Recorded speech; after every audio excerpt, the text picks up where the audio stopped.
Let us again pray po. Prayer is our connection to the Good Shepherd. Prayer is our channel towards the Good Saan? Shepherd, and the Good Shepherd leads it Saan? out to us. So samahan niyo po ako Aling for a kahoy? short prayer. Sa ngalan ng Ama, ng Anak, ng Espiritu Santo. Amen. Amang dakila, salamat po. Pinadalan mo kami ng mabuting pastor. Kahoy? May kahoy ba Pag-aaral tayo sa dyan? amin patungo sa iyo. Buksan mo ang aming puso, buksan mo ang aming Makadikit. isip, ang aming mga tainga upang marinig ang kanyang kalooban. Ihanda mo po kami, hindi lang sa pakikinig, kundi sa pagtalima, sa pagsunod sa kanyang mga salita.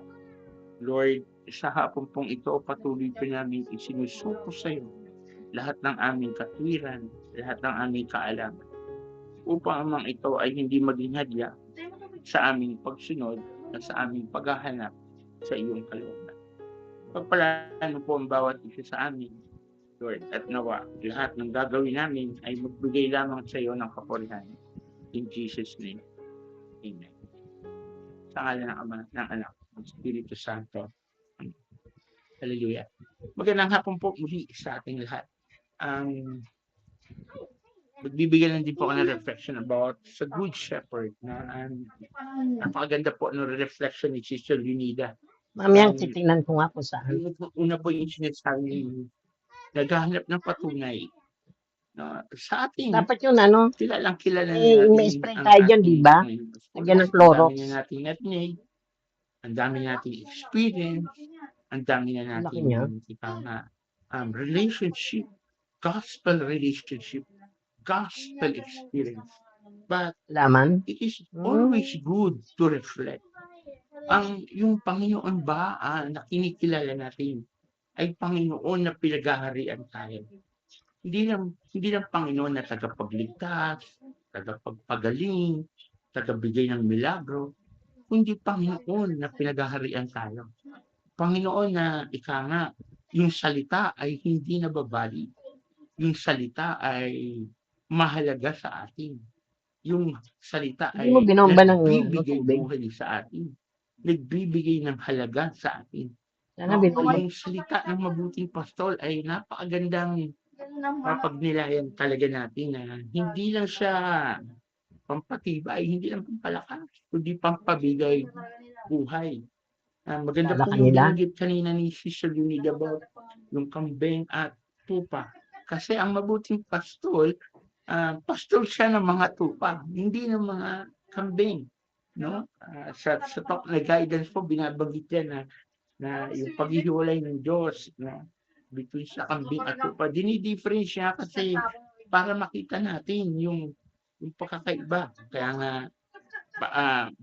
alalahanin natin yung Saan? yung mga katengayan ng kambing. Dependent, hindi palaban. Walang direksyon. Hindi ika nga, yung kilala yung boses Mahangin nga ng ito kasi pastor. yung kurtina. Kaya nga, Hindi palaban. gusto ko nga Magandang pwede lang natin ng yun. Kasi tanong ko eh. sa mundo, maraming sitwasyon na hinahamon yung ating pasensya, yung ating kapayapaan, yung ating pagpipigil sa sarili. Maraming sitwasyon na nangyayari. Maraming mga salita tayong naririnig. Maraming nakakagalit na sirkumstansya na humahamon sa atin. Pero yung pagiging mabuting pastol, kung naririnig natin yung boses ng pastol natin, marinig mo na ang boses niya ay Yun ang gusto ko eh. umaawat, Kaya sabi ko nga, hihingi ako nagpipigil. ng barena. Huwag mo na patulan yan. Pagpasensyahan mo na lang yan. Kailangan kong Huwag mo barena nang dito. ikagalit yan. Huwag mo nang ikasama na loob. Pero ba yun? Nagpipigil. Umaawat. Yun Maganda isang din ba yun? katangian ng pastol eh. Hindi niya tayo dadalhin sa May ganun ba kayo? ikakasama natin. May ganun kayo. Dadalhin niya tayo lagi sa Eh, mamaya lugar na kung mamaya, saan tayo nakikita naman, tas puro palpak makakaranas naman. ng kabanalan, ng kapayapaan, ng kalayaan. Saan? Umaawat. Sabi nga natin isang beses, pinapreno tayo. Oo, masakit yung sasabihin mo. Sino nasa CR? Nakakasira yung sasabihin mo. Pinapreno tayo. Naliligo na? Inaawat. Kaya kung naririnig natin yon, nagpapapreno tayo, nagpapaawat. Pero there will be times na nagkakaroon ng slip of the tongue, nagkakamali, because human as we are. But most often than not, it is hearing the voice of the shepherd that leads us to becoming better persons or imitating Jesus. Ang ganda nung ano nung hamon sa atin. Naaawat ba tayo sa ating mga ugali? Naaawat ba tayo sa ating mga nakasanayan? Naaawat ba tayo sa ating mga ika nga nakaugalian? Yun pa naman ang pinakamahirap awatin, yung ating nakasanayan. Na naibabahagi ko nga sa inyo na dati mahilig ako mag-comment, politika, religious, sa Facebook. Pag may nakita akong di gusto, comment agad. But one day, the Holy Spirit simply convicted me, hindi ka nakaka-bless pag ginagawa mo yun. Gusto ko ba yung to prove I'm right, to prove them wrong? Gusto ko. Lalo alam ko namang sinungaling ang sinasabi. Alam kong makakadaan. Uy, patay mo yung But ilaw. the Holy Spirit convicted me. Palagi mo Nakakatwiran pa ako nung pinapalimutan. hindi naman po yung nangangaano lang namin, nilalalaban. Hindi. Pwede ba yung mga twiran ka? Yung alam nyo na sinasabihan ka?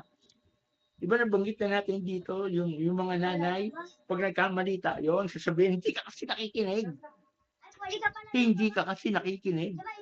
Yung pakikinig ay ini-equal sa pagsunod. Hindi ka, nagkamali ka kasi hindi ka sumunod. Kaya hindi ka sumunod kasi hindi ka nakinig.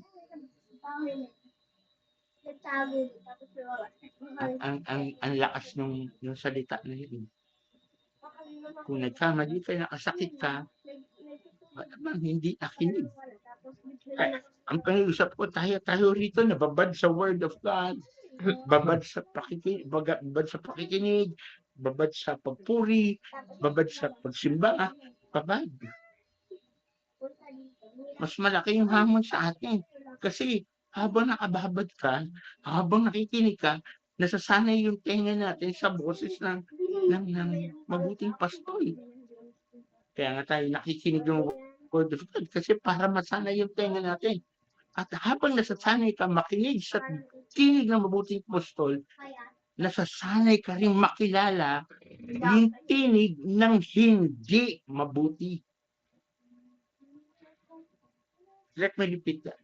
Habang nasasanay ka makinig sa tinig ng mabuting pastol, narinig din natin, nakikilala din natin yung tinig ng hindi mabuti. Ano yung tinig ng hindi mabuti? Lagi ka nilang ginaganyan. Pumapayag ka ba yan? O puro na lang ikaw nagpapasensya. Tama ba yan? O, ang Kristiyano hindi dapat nagpapalamang. Hindi ganyan. Pero on all of those things, my brothers and my sisters, kasi it makes us better. Malalaman mo naman yun eh, kung yung narinig mo, ginawa mo, kung patungo sa kabutihan. Kung ika nga, gusto ba yun ni Lord? Matutuwa ba si Lord? Mabe-bless ba si Lord? Nagbibigay ba ako ng kapurihan sa Lord if I do this? Or if I say this? See, the good shepherd leads us. Pero alam niyo, on top of all those things, pag nagkamali ka, naligaw ka, nasaktan ka, hanapin ka eh. Diba? Sobrang bait nga eh. Lalo ikaw, ako, sabi niya, wala makakagaw sa inyo. Itong mga anak ko, wala makakagaw nito sa akin. Ang sarap kasi. Sa loob, halimbawa na lang sa Friends of the Book. May nagkamali. Hindi siya tinataboy. Ang mabuting pastor, hinahanap siya para akayin siya pabalik sa kawan. Silubuli ng community. Ang ganda mo nun kasi papaalala na bilang community, some of us are weak, some of us are strong, Some of us fail, some of us will be the one who supports them. Ang ganda ng community and dun papakita sa atin na ang kilos ng mabuting pastor, hindi nagkamali, hinihikayat, bumalik, tatanggapin. Kaya nga, di ko maalala yung imahe ng Good Shepherd, di ba? May buhat na tupa sa kanyang balikat.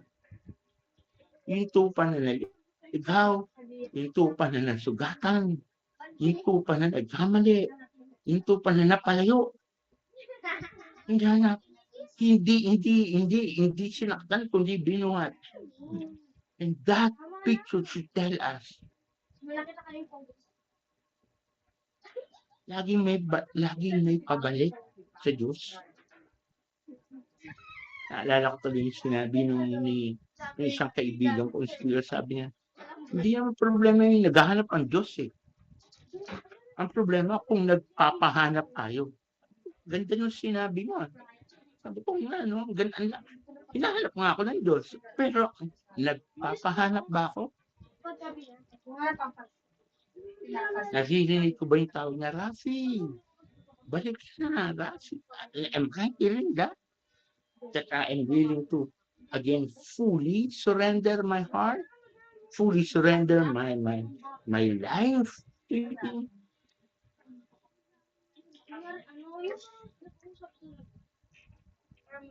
Hindi lang yung palaban, yung umaasa, dependent. Many people, lalo yung marami rin ako kilala na, they go on with their life. Lalapit sa Diyos, then, pag may kailangan, pag may problema, pag may sakit, then pagka natapos yung problema, they go back to their life.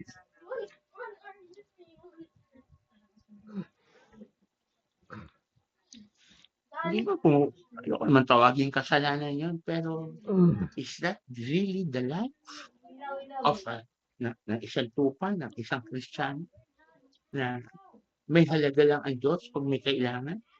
Or ang Diyos mahalaga every second of their lives? Mahalaga ang Diyos na sabi nga natin, hindi natin kayang mabuhay nang wala ang Diyos. Sa Kanya lang yung kaganapan, sa Kanya lang yung kapayapaan, sa Kanya lang yung pagmamahal, sa Kanya nagmumula ang lahat ng mabuting bagay. What a beautiful scenario that ang Diyos hindi tayo dadaling sa mundo. Kaya nga, kung aalalahanin natin na pagkilala natin ang Diyos, mas kakasigura tayo, may sapat tayong dahilan para magtiwala sa Kanya, to be dependent on Him. Pagkilalang kilala. Kaya nga, napakaganda na yung pagbasa natin ng yung Psalm 23. Napakaganda kasi pinapalagan, ito yung pastol mo. Ito yung mag-aalaga sa'yo. Ito yung magbibigay sa'yo ng kailangan mo. Ito yung magpo-comfort sa'yo. Ito yung magpo-protect sa'yo. Ito yung sasama sa'yo. Ito yung magbibigay sa'yo ng kabutihan. Nandun lahat eh. The Lord is my shepherd. I shall not want. No, but I will lack nothing. Sa iba. Ang sinasabi ron, meron akong pastol. Lahat ng kailangan ko pagkakalog. Kailangan ha. By now, alam niyo yung difference ng wants and need. No? Kailangan na, hindi yung ba't yung gusto natin, kundi yung kailangan. Hindi na tayo iiwan, hindi na tayo pababayaan doon sa pangailangan natin. And He will always lead us into green pastures for His righteousness. Sinasabi, dalhin niya tayo sa lugar ng kabutihan, sa lugar ng kapayapaan. Doon na tayo dadalhin. And when pagkakilala natin mabuting pastor, at daling magtiwala. Kaya nga yung mga characters sa pagbasa natin ngayon, yung ang dami nilang tanong because hindi nila lubusan nakikilala. May mga tenga sila, ngunit hindi sila nakakarinig. May mga mata sila, ngunit hindi sila nakakakita. Binabanggit ni Jesus yan, maski sa Old Testament, ito said na maraming tao may mata, hindi nakakakita. May tenga, hindi nakakarinig. Kaya pag nabuksan yung tenga natin, pag nabuksan yung mata natin, makikita natin, wow, Pwede ko pala pagtiwalaan itong Diyos na 'to ng aking buong buhay, ng aking mga plano, ng aking mga gusto, ng aking mga dinarasal, ng aking mga pamilya, aking kinabukasan.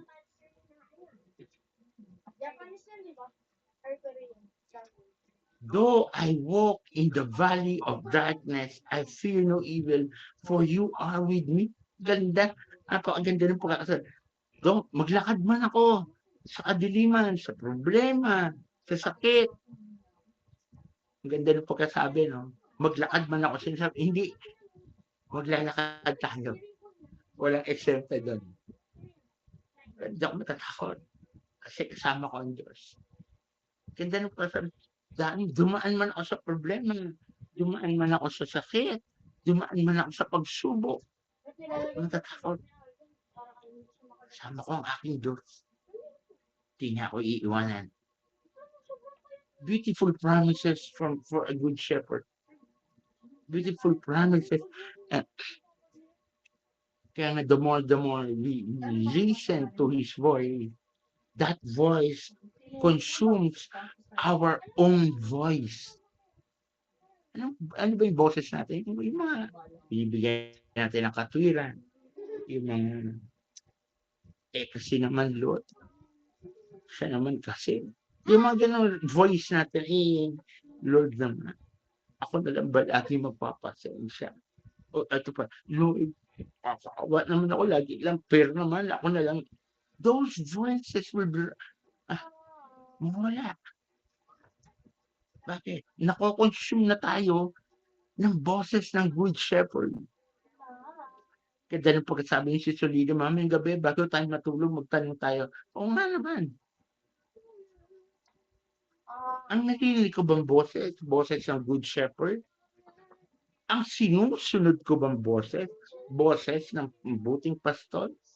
Ang sinusundan ko ba yung mabuting pastor? Sumusulat ba yan? Ganda po yung ano na yun, yung reflection na yun, mismong tanong na yun, is a question that we should continuously ask every day. Habang nagninilay tayo na ika nga ng ating conscience for the day, ang ating reflection kung may ginawa tayong mali or what for the day, it's good to see. Sa araw na ito, sinundan ko ba yung boses ng mabuti kong pastor? Kaninong boses ako sumunod? Dependent. Ang ganda-ganda nung sinasabi ng awit di ba? Sabi sa Joyful Song, sundan mo siya. Siya, sundan. Tumalima. Gusto ko yung word na talima, ibig sabihin agad yun eh. Walang teka, walang teka muna Lord, di pa ako ready, teka muna Lord, hindi, talima is agad. Agad na pagsunod, agad na pagkilos.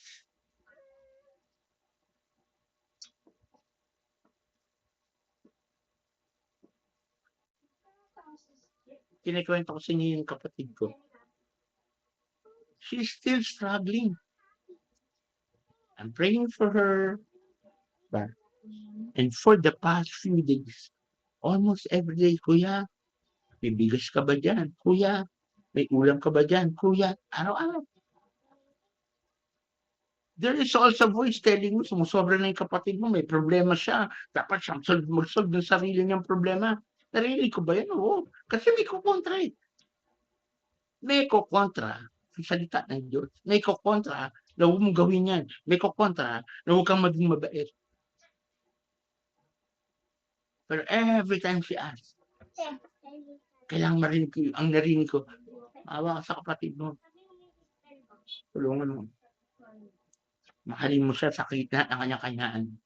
Mahalin mo siya sa gitna ng kanyang problema. Mahalin mo siya. Walang salita. Walang reklamo. Walang sumbatan. Gawa mo lang ng mabuti. Every time babasa ako ng text niya, unang pumapasok siya, pagkakataon mo maging gumawa ng mabuti sa kanya. Pero kaya naisip ko, I have to be honest, sobra na rin ito. Wala naman ako, hindi naman ako marami para magbigay ng magbigay. Pero there's this conviction, there's this voice that keeps telling me, hindi ka nagbibigay dahil nag-i-invest ka. Nagbibigay ka kasi mahal mo siya. Hindi dahil mabait siya. Hindi dahil tama ginagawa niya. Hindi. Dahil mahal mo siya. Yes, Lord. And kanina, bago ako umalis, nandito po kasi ako, may prayer meeting po ako. Bago ako umalis, nagsabi ako sa kanya, alam mo yung nakahiga siya, tumayo siya, at she just embraced me. Sabi niya, thank you, kuya. Thank you. Sabi ko, mahal kita eh. Alam ko, kuya. Alam ko. For me, that's enough. To let, malaman niya lang na in her mistakes, hindi na babawasin yung pagmamahal ko. Because my good shepherd helped me realize that even in my own mistake, he will always be my shepherd. He will, walang makakaagaw sa akin sa kanya. Walang makakaputi ng pagmamahal. Sabi nga, di ba, St. Paul, walang makapaghihiwalay sa atin sa pag-ibig ng Diyos. Wow. And we respond to that by being kind to others, by being loving to others. Honestly, maraming beses na ako nasubukan sa sitwasyon na yun. There are times may mga kaibigan ako na, baka naman makahiram. Ang hinihiram niya, yung saktong laman ng wallet ko. And sabi ko, Lord, bakit umiram ng 300, hindi naman malalaki. 300, 400, pare pahiram naman ng 400, titignan ko yung wallet ko naman 400. Ba't naman, Lord, saktong-sakto doon sa laman ng wallet ko. But 400 kasi yung kailangan niya. Nakasanayan ko lang marinig yung boses ng Good Shepherd. Sige. Kaya meron ganyan kasi siya may kailangan niya. And God, I can never outgive God. I can never outlove God. I can never higitan yung kabutihan niya. Nag-worry din ba ako? Of course. Meron din ba akong fear sa mga payoff? Of course. Meron din ba akong mga worry sa buhay? Of course. But yun ang sinasabi ni Lord eh. Yung tuloy natin sa Psalm 22, sabi niya, He prepares a table before my enemies. He anoints me and my cup overflows. Wow. Yes, there will be times that you will be struggling financially, physically, spiritually, but His anointing makes our cup overflows. When I say overflow, nag-overflow yung goodness niya, nag-overflow yung provision niya, nag-overflow yung comfort niya, nag-overflow. In the midst of our struggles, in the midst of our weakness, mararamdaman natin, ma-experience natin how good this our shepherd is. Gusto ko yun. There are a lot of shepherds. Only one is good. Let me repeat. There are other shepherds, but only one is good. And that is our God. That is our Jesus. Amen. Surely goodness and kindness will follow us all the days of our life. Wow. When God's goodness, when God's kindness follow us, nakikreate na ng bagong puso sa atin. nagki-create yan ng bagong buhay sa atin. Natin, ka-online ako eh. Mahalagang maalala Ate, natin na yung kino-consume natin na oo. Eucharist is the Lamb of God. Nagko-communion ka, yung kino-consume mo is the Lamb of God.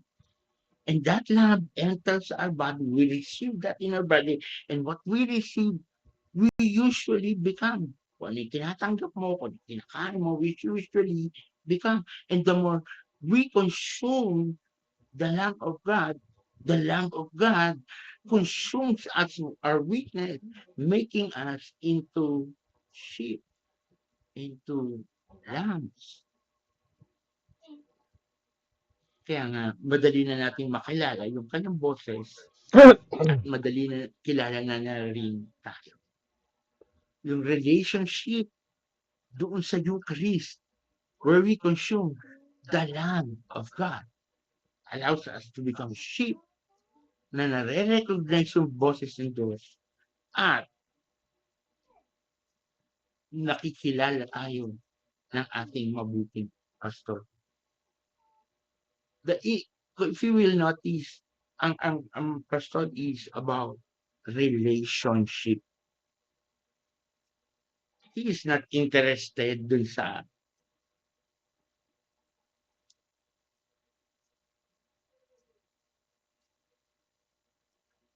ating attendance. Hindi siya interested kung o sige na, nagsisimba ka ba araw-araw?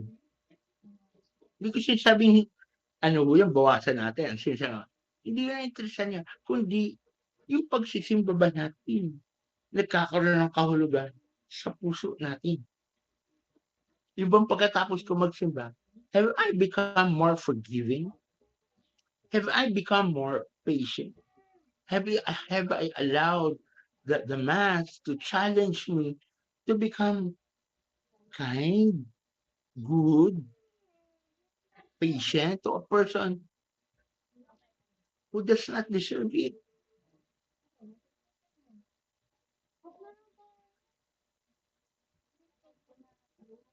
To a patient, to a person who is offensive, maybe aggressive sa pagtrato sa atin. The more, yung challenge sa atin eh. Na yung if I am listening to the Good Shepherd and if I hear the voice of the Good Shepherd and he knows me, then I allow him to transform my heart. I allow him to transform my relationships.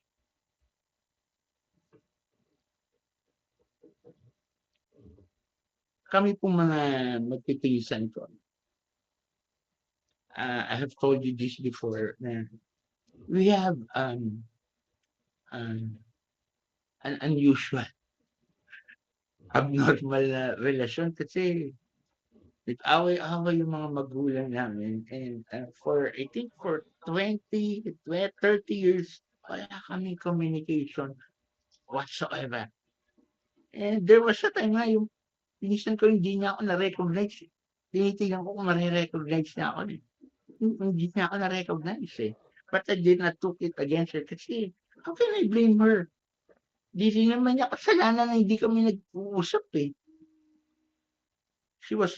I was put in a situation ng mga magulang namin na nagtalo. Maghiwalay kami. But because of the community nga, nagkaroon po ulit kami ng communication, nagkaroon ulit kami ng renewal of relationship. Nagkaroon kami ng reunion and kita-kita ulit. And then ngayong pandemic, nagkaroon kami ng fellowship where sharing ako sa kanila around 30 minutes, then sila rin mag-share. And it's a good, but may but eh. There are still times na I feel yung pagkakalayo ng puso namin. Naramdaman ko. At sila rin sabi nila, alam mo, Isan, yung mga nawala sa atin, hindi na maibalik. we're trying to develop a relationship. We're trying to heal our relationship. But still, struggle pa rin. Pero laging gusto ko yung sinabi ng TikTok ko. Kaya nga tayo nagaganito eh. Para mailagay ang salita ng Diyos sa pagitan natin. I like that.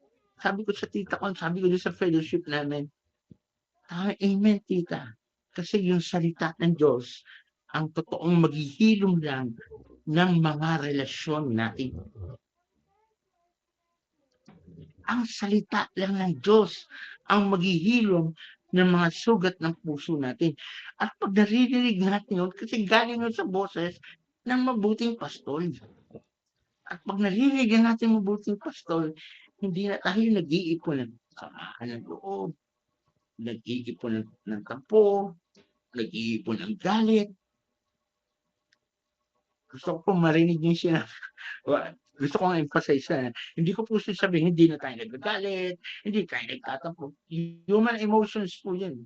Pero it is put under control by the word of God. But Romans 8:6, to be controlled by human nature results in that pag kontrolado ka ng pagkahinaan mo, ng pagiging makasalanan mo, resulta raw nito ay kamatayan. Kung ako kontrolado ng tampo ko, ng sama ng loob ko, ng galit ko, ang resulta nun ay kamatayan ng relasyon, kamatayan ng respeto, kamatayan muling pag-uugnayan namin magpipinsan. Pero kung kontrolado ka ng Holy Spirit, but if the Holy Spirit controls you, it will result in life and peace. Buhay na ganap at kapayapaan.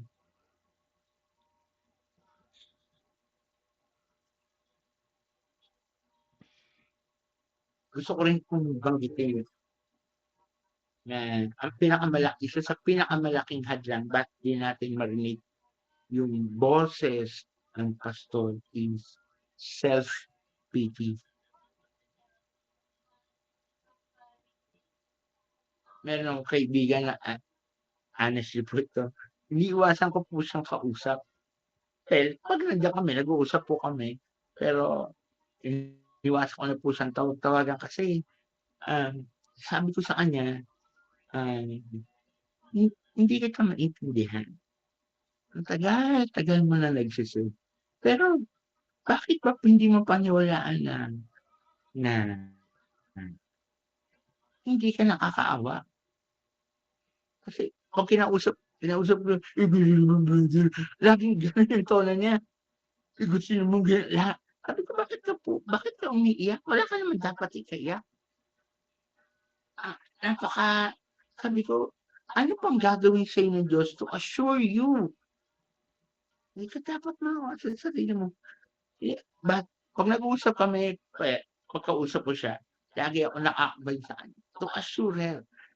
Kaya kung hindi iniwasan siya kasi minsan naapektuhan yung naawa kasi ko, naapektuhan din ako. Kaya sa distansya ako. Not because I'm rejecting her, but naapektuhan ako. Pero pagkausap ko siya, lagi ako nakakabay sa kanya to assure her, ang Diyos, He is with you. Kasama. He needs. She is unconsciously stressing her life with self-pity. She is unconsciously limiting God with self-pity. She is unconsciously putting a wall in her ministry with self-pity. Even your faith will not grow because of self-pity.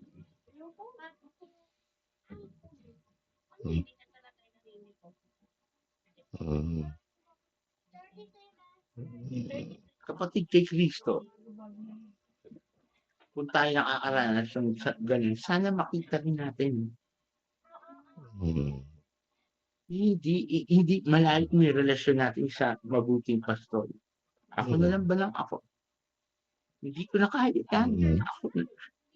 Those words limit the power of God in our lives. Kaya nga, ulitin ko, you listen to the word of God so that it can give you hope, it can give you joy, it can give you peace, it can give you courage, it can give you peace.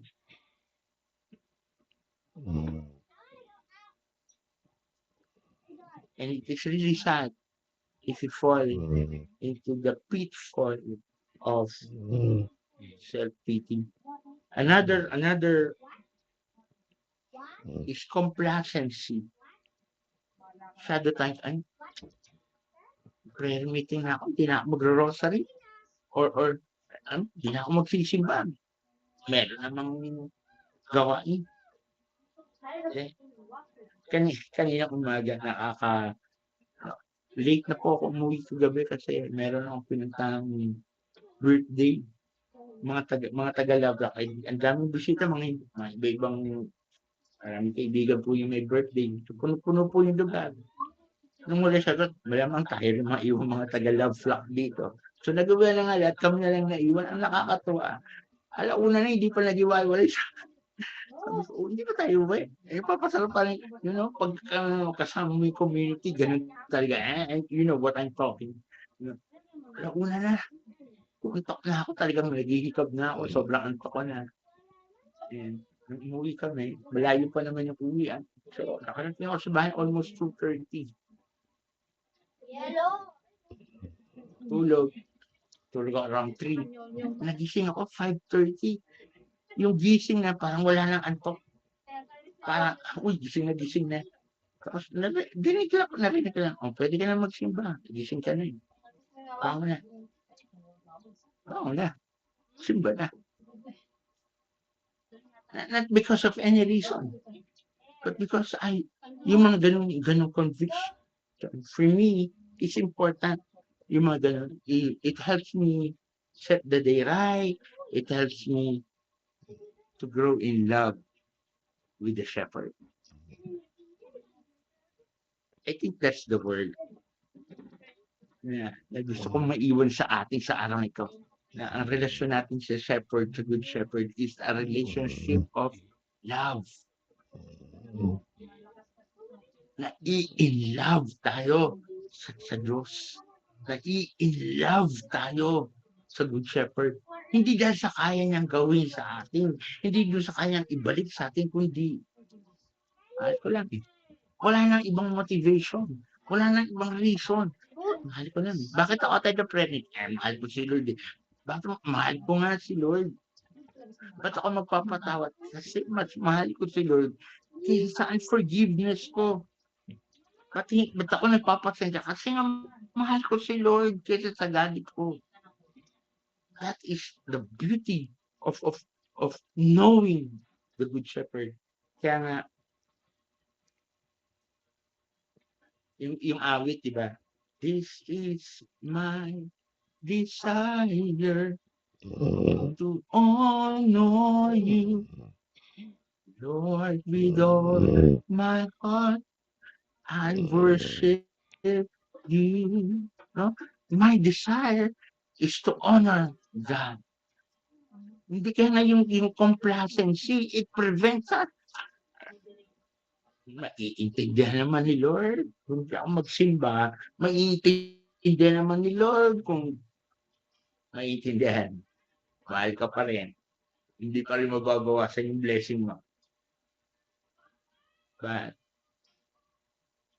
it prevents us to grow towards recognizing the voice of the good shepherd.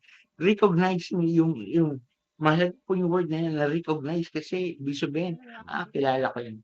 Hindi ko lang siya yung mga mag-asawa.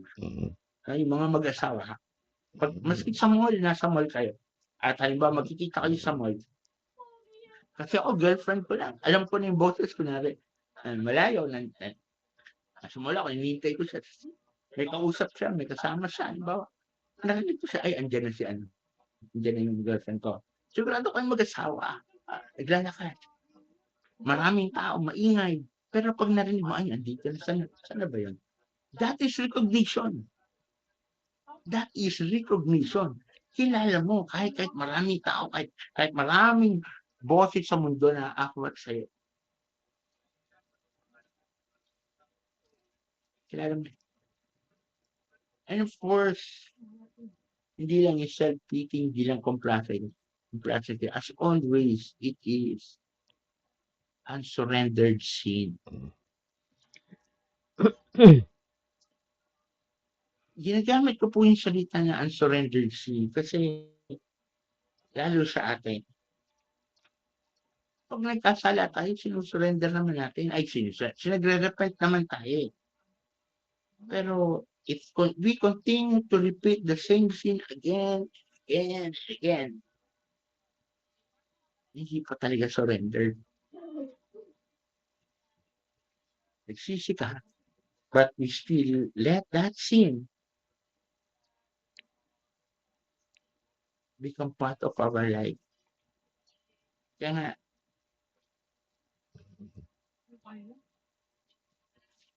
narinig ko to sa kanta. Lord, break my heart with what break yours. Break my heart. Kung nasaktan kita sa ginawa ko, nawa, masaktan din ako. Kung na-offend kita sa sinabi ko, nawa, ma-offend din ako, Lord. Break my heart, Lord, with what break yours. Ang sarap, Lord. Ang sarap. Lord, kung nasaktan kita, nawa, masaktan din ako. Nagsalita ang masakit, nasaktan kita, Lord, masaktan din ako, Lord.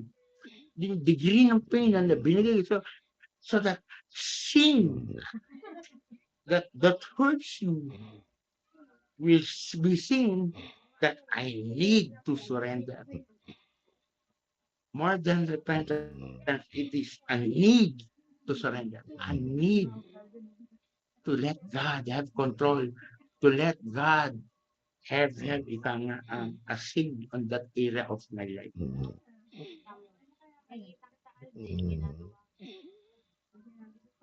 Today is last week, ang pinag-uusapan is about the bread of life. This week, ang pag-uusapan ay about the shepherd, the good shepherd. And two characters of Jesus. One, yung sinasabi rito, our need for God, that God is a necessity, bread of life. Now, sinasabi rito, God is not only our anchor, but our guide, our leader.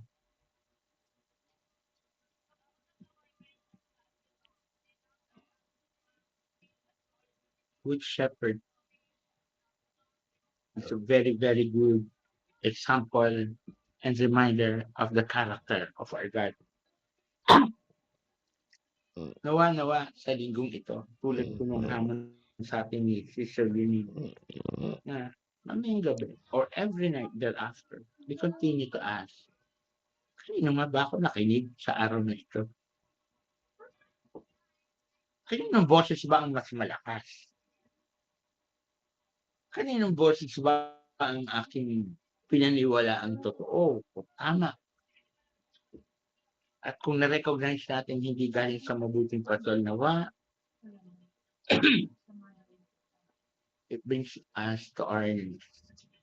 Not only asking for forgiveness, but asking for the Holy Spirit to give us the grace to fully surrender areas of our life that hurts God, hurt us.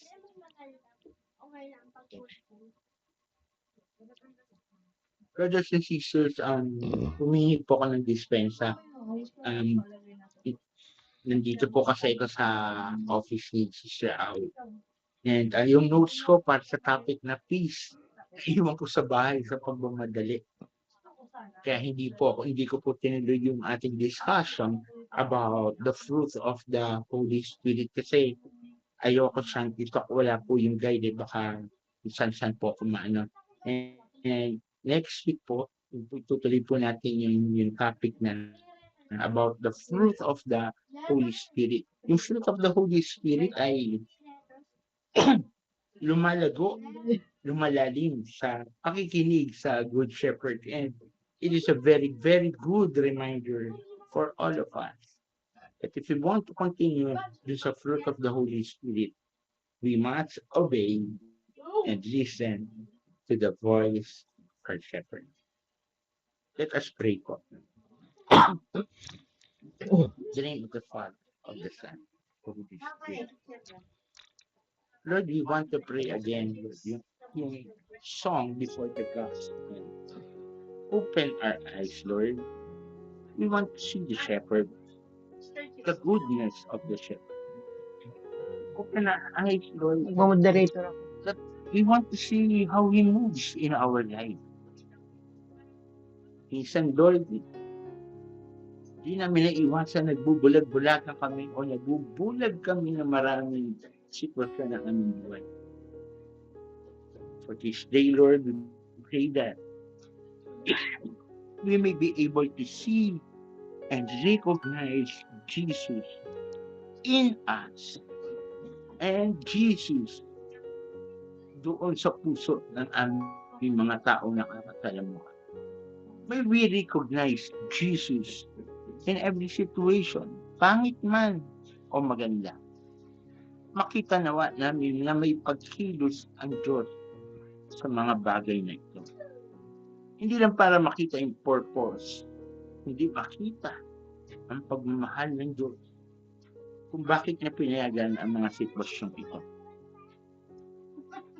Lord, also open our ears. Help us to listen.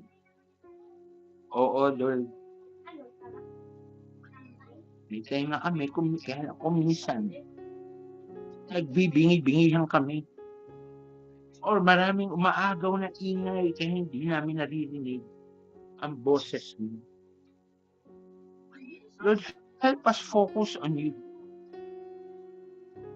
Help us recognize your voice, Lord. Lalo na kung inaawat kami. Inaawat sa paggawa ng mali. Help us to hear your voice, Lord.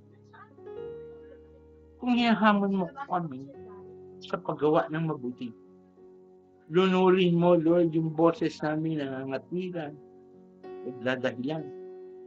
Bagkus, Lord, maging malakas nawa ang boses mo kaysa sarili naming boses at opinion. Lord, we also pray, open our heart. Hindi lang para ma-heal mo, kundi para, Lord, mapuno mo ng pagmamahal mo. Mapuno mo ng banal mong espiritu. Ito yung puso namin. Patuloy namin isinusuko sa iyo. Kahinaan, hirang, kapalaluan, sinungalingan, kayabangan. At higit sa lahat, ating kahit ng aming puso. Sila ng ganyan? Isa lang. Manahan ka Sisirain sa na. amin, Lord, Ano at kaya? manatili ka sa amin Oo. upang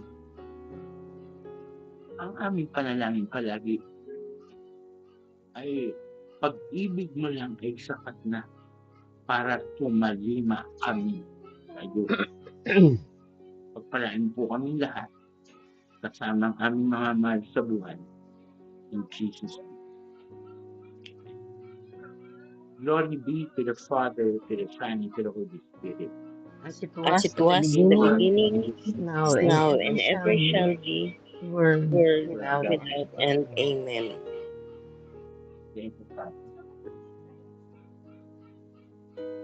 Salamat po. Magandang hapon po. Amen. Amen. Glory to God. Glory to God. Brother Brother Rafi, Rafi, meron pa ka pa po bang time o may service service ka pa? Meron po pero sa mga around 10 minutes po, pwede pa lang po. Sige O, po. sige po. Pwede pang Pwede pang mag-ano mag-ano si Brother Brother Rafi. Rafi. Talagang Talagang bagbagdamda. nakaka-bagbagdamdamin na Patuloy patuloy tayo makinig sa sa boses boses ng ating pastol. pastol. Amen. Amen. Glory to God. Sige po Sige mga po mga kapatid, kapatid, meron po ba kayo mga katanungan? O may O may isi-share po ba isi-share po kayo? ba kayo?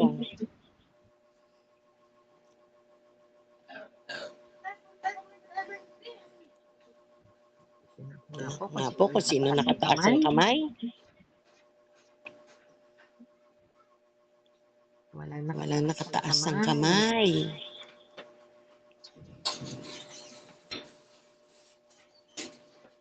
Sige po, Sige po, magtanong magtanong po tayo.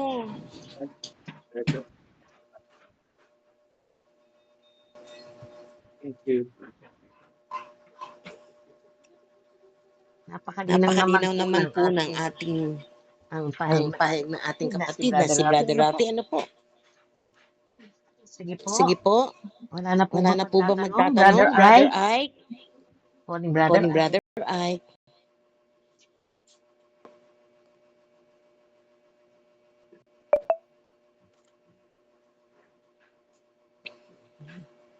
Sir Bioli, ako po.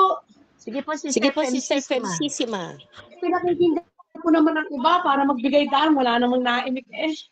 Brother Rafi, hello. Lagi na lang ako nakabangka para batiin ka. Ang ganda niyan Brother Rafi, ano? Dahil ito, personal ko po, pagkaga po ako ay nasakta ng bilang isa o dalawang beses ng iisang tao. So, ang ginagawa ko po dito talaga po ako'y na-distansya. Ano po? Na-distansya. Abang parehas kaming nagpapagamot. Ano po bro? At ito po yung akin na din sinabi sa pare. Sabi ng pare, hindi okay lang naman yun, basta hindi ka galit. Basta nagpapahilom kayo, pareho, para maiwasang magkasakitang muli. Di ba bro? Tapos, time comes, hindi mo pa kakapilitin ng iyong sarili. Kung napantos, na kayo magkaayos ulit, bigyan nyo. Basta ang iingatan na ay huwag galit. Dahil siyempre ang galit, yan altrakosa. Pero kung ang dahilan, Brother Rafi, ulitin ko ulit, ay parihong nagpapahilom, nagpapagamot ng sarili dahil yung paturi-turi kang saktan. Sabi ko nga, paano yun? Di ba? Sabi, pitong beses ka tatawarin. Hindi naman patawad ang issue eh. Ang issue ay yung pagsasamahan na kung paano maiibalik na habang nagpapagamot, okay lang na hindi magkibuan. Dahil pag nagkibu at magbababag uli, magpapahiyaan, lalo lang ang magkakaproblema. Brother Rafi, yun po ang akin. Salamat po. Salamat po. Limang pari na tinanong. Basta ingatan lang daw po natin, huwag tayong galit at gustong maghimagsek at gustong gumanti dahil daw po kasalanan. Salamat po. Salamat po, Brother Rafi. Yan po ang aking kwento ni Sister Pel Magsip. Amen. Ako din po magkukwento, Brother Rafi. Apa. Mama, Kasi ako po, Apa. sige kayo muna po, may sasabihin kayo eh. Anin ko lang po yung kay Sister Fel. Yung basta ang motivation natin is to heal the relationship. No, hindi nga, kaya nga tinatawag yung ugali. Very important po yun eh. Na kaysa magkasala ako, teka muna ha, hindi ako umiiwas dahil galit ako, masama ang loob ko. Distansya ako. Kasi nga naapektuhan ako eh. Nasasaktan ako. At ang kinatatakot ko, how I will react. But pag nahilom ako, I will pray for it, I will pray for you, let us pray for each other. Then time will come when God heals us, balik yung relasyon. Ano po yan? Tama po si Father kasi wag lang galit, wag lang, ang mahalaga yung motivation natin is to heal the relation. Ibig sabihin, when that is our motivation, hindi rin tayo komportable sa mahabang hindi pagkikibuan. No, yun yung ano rin, wino-work out pa rin natin towards healing of relationship. Thank you, Sister Fel. Thank you sa sharing. Sister Senny, kayo po. Salamat po, Brother Rafi. Kasi doon sa issue po, yung sinabi nyo kanina na nagsiself-pity yung isa yung kasama na nagwo-worship din naman, yung matagal ding member. Naranasan ko din po ang mag-self-pity. At tunay po na kapag nagsiself-pity ka, habag na habag ka sa sarili mo, tapos merong community na pinupuntahan ka na doon mo po lahat nasasabi lahat, yung parang wala ka na pong itinira. So minsan po, para sa akin, hindi rin po pala yung nakakabuti, gawa na nakakababa din ng dignidad.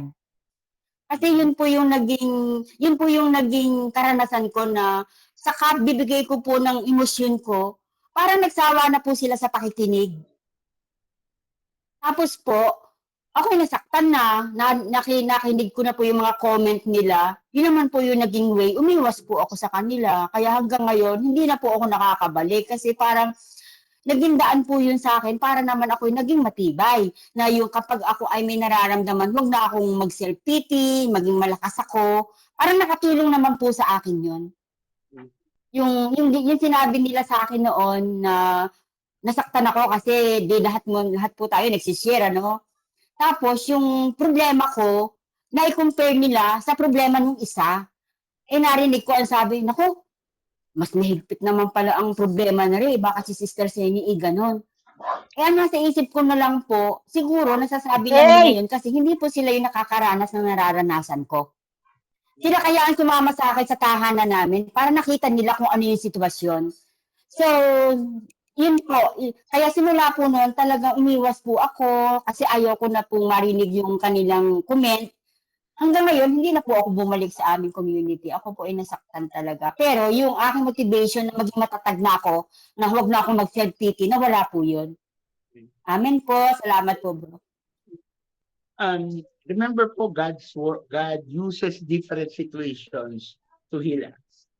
Maring po yung negative na experience nyo, sabi nyo ngayon, negative na experience nyo sa community, it allowed God to give you strength, to give you grace. Yung sa yung kilala ko, yung kasama ko po sa community, yung kaibigan ko, ako po lang umiiwas sa kanya, pero nakikita, hindi ko rin po siya iniiwasan ko sa akin. And any conversation po na sa atong ko sa amin, alam niya po yun, kaya tiwala rin siya sa akin, hindi ko po rin kinikwento sa iba. Amin lang. Yung din sinasabi ko sa kanya, amin din lang po yun. Ibig sabihin, I should also respect her weakness as much as she respect my own weakness. Pares po yun. I respect her weakness. Self-pity siya. Hindi ko lang siya tinatawagan. Hindi ko lang siya kanasal kasi nakaka-apekto nga po sa akin. But, hindi ibig sabihin nung pag nakita kami, hindi ko po siya kinakausap. Yun nga lang po, pangalan ko. Hindi ko po pinikwento sa iba. Kasi respeto po yun. But, ulitin ko po, God is so good. Yung pong situation niya po, na-heal po kayo doon ni Lord. Thank you, Lord. Salamat po. Thank you, Sister Zemi. Brother Rafi, bakit bakit po, po, di ba, tayo pinakikinggan na natin yung boses ng Panginoon? Pero Pero minsan, may may ginagamit din kung sino pa yung mga kasamahan na nakakakinig din ng boses ng ating Panginoon. Minsan, sila pa ang sila pa ang nakikasala, sila pa yung sila pa yung nagagalit. nagagalit. Bakit po kaya ganun? Isa pong magandang sa community is, narinig ko po ito minsan sa isang speaker or hindi ko matandang sa pare. Para daw tayo mga bakal na naghahasaan. No, nagkakasakitan. No, kasi nagsama tayo sa community po. Hindi po tayo mga perfecto eh. No, kaya nga kung minsan kung sino pa yung inaasahan mo na magiging mabuti kasi nga po nakikinig ng word of God, nagtataka ka bakit siya nakakasakit sa'yo. Pero ginagamit mo siya ng Panginoon, tulad nga ng kay Sister, hinahasa tayo para maging mas matibay, mas matalim yung pananampalataya, mas maging mapagkumbaba. Maraming bagay po kasi na pag binuksan natin yung mata natin, maraming oportunidad upang mas maging malapit sa Diyos. Oportunidad para maging mas mapagkumbaba. Naghahasaan, isa po sa pinakamahirap intindihin po yun. Bakit kung sino yung matagal sa community, siya pa yung parang hindi nagbabago. Parang ang tagal-tagal na niya, siya pa yung madaling komento, nananakit. Well, baka hindi pa siya hasay. Baka kailangan pa niya ng pangunawa. Marami po sa lafla po, maraming pwede kong sabihin, sana hindi na lang pumunta. Hindi naman nakaka-bless, nakakapabigat pa.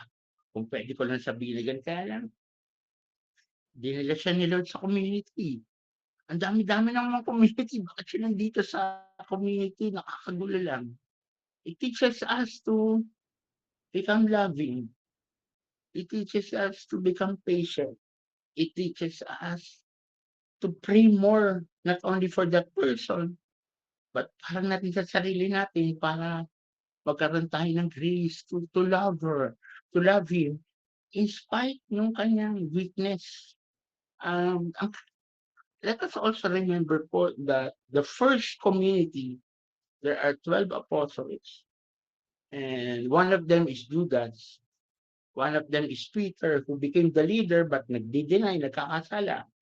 And James and John na sinasabi, the sons of thunder, mainitin ang ulo, pinili gusto ng nanay sa kaliwa at sa kanan ni Lord. Yun yung character ng first community. Hindi rin po perfect. Nagtatalo-talo rin. Dumating si Paul, nagtatalo-talo because ang gumagana yung human weakness. But it never stopped them from praying, from putting Jesus in their relationship. Magandang hamon po sa ating. Tama po kayo. Hindi po matatapos yung conflict because we are imperfect people. But our focus must always be on a God who is so perfect that in spite of our imperfection, still call us to serve. Pray lang po tayo ng mas mahabang pasensya, mas mahabang marketing pagmamahal. Yun po yung dahilan ba tayo nagsisimba tagano para makarespond tayo with grace.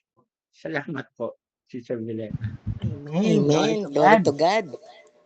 Sige po. Sige po. Sister Sing. taas uli ang kamay mo. kamay Meron mo. ka Hindi, meron. additional. Madali lang po dahil, Brother Rafi, kanina ako talaga nagmamadali. Ay ngayon po, ikukumpleto ko po yung sinabi ko kanina para po mas klaro sa iyo, Brother Rafi.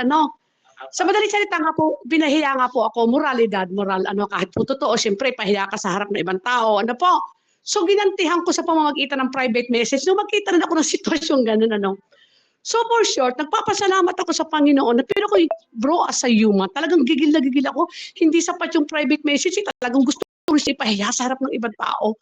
At dito, bro, talaga, yung sinabi nga ni Brother Francis dito, God created the ministry to protect the minister. Palibhasa, nag-lead ako ng worship, nag-aasikaso ng liturgical. So talagang timpin-timpi ako. Grabe bro. Pero alam mo kung paano ko tinulungan ng Panginoon sa pamamagitan ng confession. Nag-confess ako sa isang pare. Sabi ko, ako talagang gigil na gigil. Sabi sa akin, ang Panginoon nga ipinahiya eh. Sabing ganyan, tama naman. Pero nanahimik lang siya, mas maganda na kapag timpi kang hindi ipahiya siya sa karamihan, sabing ganyan. Pero lagi mong tatandaan, minsan, ipahiya tayo, hindi naman niya. Sabihin, okay lang na ipahiya. Ang Panginoong Hesus nga, nagtiyaga eh, sabing ganon. Pero, sabi sa akin, basta't sikapin lang daw na hindi po magpahiya ng kahit sino, lalo po sa moral, Brother Rapi, dahil lahat ng tao may dignidad. Totoo man o hindi ang iyong sasabihin, lahat ng tao may dignidad na ipahiya mo sa harap ng karamihan. Ano po, bro? Tapos ito po yung sinabi ng pari, grabe. Yung kasungkit, Ang nagpapahiya ng tao sa karamihan, anak ng Debbie. Sinabi mo naman gayon, bro. Para bang Pamula ng bro talaga. I declare na talaga ako pinagaling ng Panginoon. Talaga sa sinabi ni ng pare, ang nagpapahiya sa karamihan, anak ng David. Yan po sinabi ko po dito para awareness na din po ng lahat. Maraming pong salamat, bro. Sabi nga ni Sister Angelica, anumang uri ng pagpapahiya sa harap ng karamihan, totoo man yan o hindi, ay talagang yan nakakakuha ng dignidad ng tao, hindi natin alam yung impact. Yun, bro. Amen. Iwasang magpahiya sa karamihan. Kung may pagmamahal ka, sabi nga po ng sa pare, na lang po, bro, sabi po ng aming pare ngayong SD, ang gandang-ganda ito ng bro, sabi niya, bago siya mahal niyo ba ako? Dahil po tayo, bro, kahit pag tayo magwawasto ng mga kaasala na hindi tama, siguraduhin daw po natin na mahal natin at mahal din tayo para ang pagwawasto ay tingnan bilang maging mabuting tao at hindi hatol at hindi husga. Yun lang po, Brother Rafi. Maraming pong salamat. Thank you for sharing, sis. Thank you. God bless. Maraming pong salamat sa inyo lahat. Palain po kayo ng Panginoon. God bless po. Thank you po. Amen po. Amen po. Salamat po, bro. Salamat po ng marami, Marami, Brother Brother Rafi. God bless po. Okay, salamat po. God bless. God bless See din you po. again. God bless po. Amen. Amen. Okay po, Okay po, tawagin tawagin na po natin ang ating kapatid na si Brother Ike. Ike. Brother Ike. Buongiorno, Buongiorno, kapatid.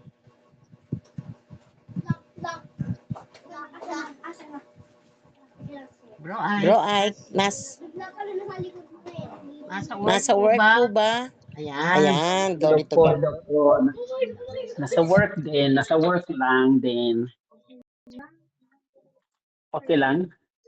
Okay lang kung nasa work. Basta kung may intermission.